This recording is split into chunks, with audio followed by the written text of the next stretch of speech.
What is up, awesome people, and welcome back to my Pokemon trading card game online card opening series.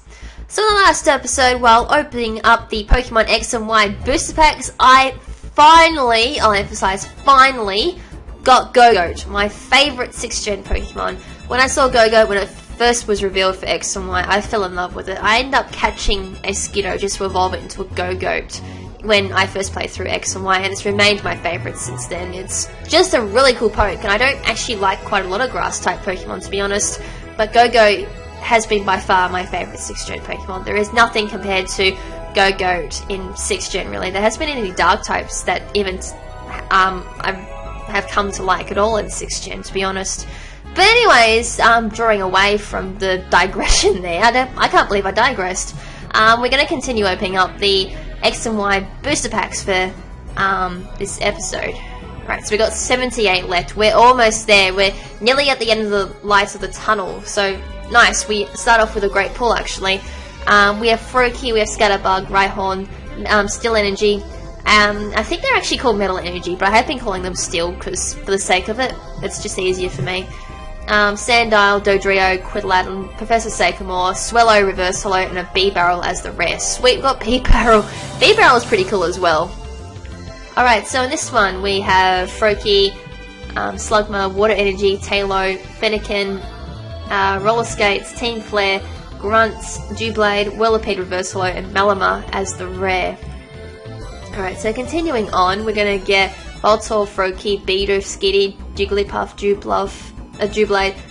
May as well call it Dewbluff because I fucking hate it. Professor's Letter, Crocorox, Boink, Reverse Hollow, and Scolipede. I've actually been meaning to have a look at Crocorox's moves, although from what I can see it doesn't hit as hard as the Crocorox I got in my deck. I think I actually got it from the Dark Explorers deck, the ones I'm using, which is freaking awesome. Pansage, oh wow, look at these energy cards! We got Fairy, we got Fighting, we got Electric and Psychic Energy all in a row there. Frick me! That's a lot of energy cards. That's almost half the pool. Crocorox, Max Revive, Professor Sycamore, and Reverse Hollow Shelter plus Malamar as a rare for that pool. Jesus, like, I love how they cram in all the energy. Oh, sweetness! Look at that! I was just about to say, I love how they just cram in all the energy cards and make it nearly half your pool as energy. Whew. Lillipup, Phantump, Zora, Water Energy, Scatterbug, Gurdurr, Ferroguarded, Electrode, Venipede, Reverse Hollow, and a Volivian, the one that we needed, as a Hollow and the rare for that pool. So all the Volivians are done, so that's another Pokemon off that list I need to get. Alright, Rhyhorn, Pansage, Jigglypuff, Grass Energy, Ladybug, Team Rock, I nearly said it again, I stopped myself just before I finished the word. I may have said rock, but I didn't finish the word, so it didn't count. Team Flare, Grunt, Inkay, Evo Soda, Quidlatin, Reverse Hollow, and Taurus as the rare. So we're going to continue on. And Grass Energy card, Diglett, Chespin, Rhyhorn, Lillipup, Cressola, Sableye, Cassius, I nearly forgot his name for a second, Spritzy, Reverse Hollow, and Grumpig as the rare. Okay. Sora, Fletching, Weedle, Phantump, Rhyhorn, Frogadier, Herdia, Illuminous, Letty, and Reverse Hollow, and Scolipede. So as you can probably tell, we're getting to the stage where and here it goes again, proving me wrong. I was about ready to say we're about ready getting to the stage where I'm not going to pull very many news, and of course this happens every single time, just to prove my point wrong. Bumblebee, Swirlix, Slugma, Grass Energy, Staryu, Team Flare, Grunt, Muscle Band, Roller Skates, Reverse Hollow, Dunsparce, and Full Art Emolga. I think Emolga's just a basic card. I don't think it's EX because I honestly think it doesn't deserve the EX title. Plus it's a little troll. Oh shit, I might want to turn the filter on for X and Y. We'll never find it. So we want E for Emolga. There we are. Wow, it is an EX card. Shit, didn't expect that. 110 health is electric card. Same moves as the other Emolga card I pull. Energy Glide, which requires any energy card of any type. Search your deck for a electric energy card and attach it to this Pokemon. Shuffle your deck afterwards. If you attach an energy card in this way, switch this Pokemon with one of your bench Pokemon. Last time I mentioned Emolga, I did come up and say that this can be used pretty well actually. and therefore you can hit switching out and keep getting energy cards back on this thing, ignoring the 1 energy card per turn rule. So that is pretty handy. Electron Crush, 60 plus damage, requires 1 electric energy card, 2 energy cards of any type.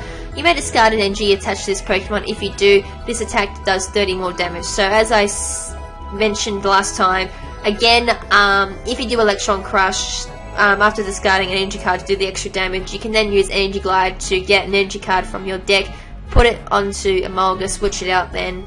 Then you can use cards like Energy Retrieval, or Supreme Energy Retrieval, or even Super Rod, or anything like that to get the electric energy cards that you discard from using that move back into your deck. And I'm pretty sure they go to the top of your deck too, so you can just pull them out too and then use Energy Glide.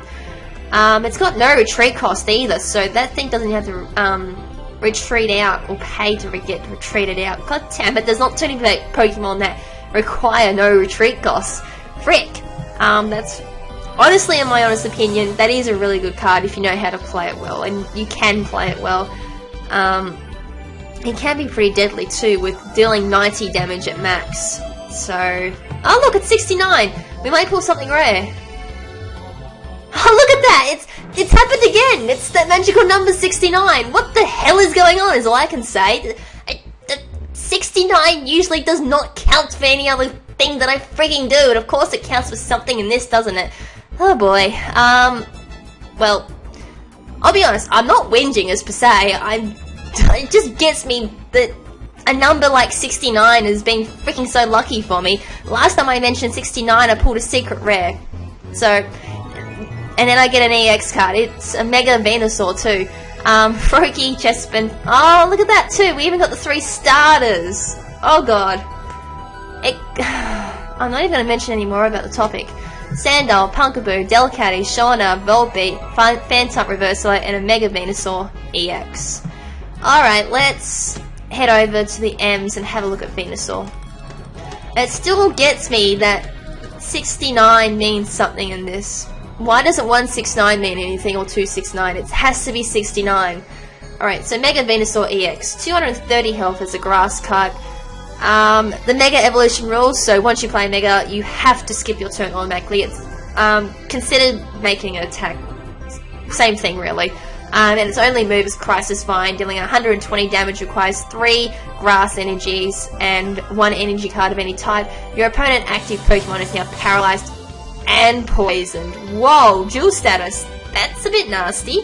That's very nasty. Dealing and 120 damage as well. There's not a lot of Pokemon that'll live that. There is an exception to a few Stage 2 Pokemon. The EX Pokemon, like Xerneas and all that, and a Mega Pokemon. They're the only Pokemon that'll live that move and live the poison at the same time. I think even Stage 2 Pokemon will struggle living a poison afterwards too. Most of them stand about 150 health, so poison, I think, knocks off 10 or 20 damage counters onto them. So that's 140 damage afterwards. Ouch. And they're also paralyzed as well, which means they cannot attack.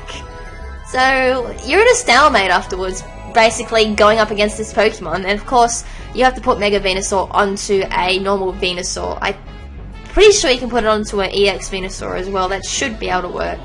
But yeah, so far I'm seeing Megas as a big threat to the game.